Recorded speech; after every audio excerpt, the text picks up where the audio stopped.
Korupsi menurunkan kesejahteraan masyarakat secara diam-diam.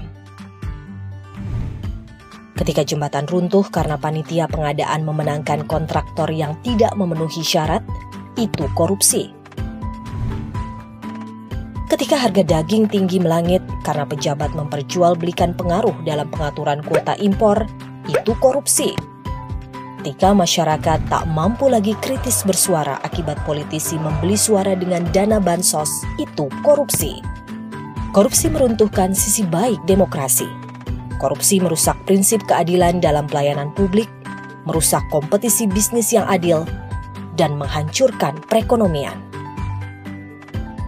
Pemerintah, pebisnis, dan masyarakat tahu dan merasakan aroma dan dampak korupsi. Tapi bagaimana mengukur korupsi? Dan apa yang dapat dilakukan?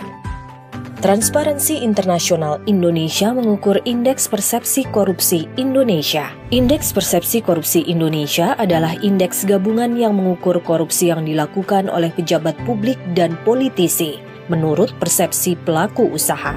Skor Indeks Persepsi Korupsi berada pada rentang 0 yang berarti sangat korup, 100 berarti sangat bersih. Rendahnya skor indeks persepsi korupsi adalah indikasi rendahnya kinerja pemberantasan korupsi di daerah, sekaligus menjadi alarm pengingat atas resiko memburuknya kemudahan membuka usaha, kompetisi bisnis yang adil, penurunan kapasitas ekonomi, dan penurunan level kesejahteraan masyarakat. Sebagian kota menunjukkan kemajuan cukup signifikan dalam pemberantasan korupsi, sementara kota yang lain justru sebaliknya. Indeks persepsi korupsi mendorong pemerintah, pebisnis, dan masyarakat sipil untuk tahu dan sadar terhadap posisi pemberantasan korupsi di dalam negeri.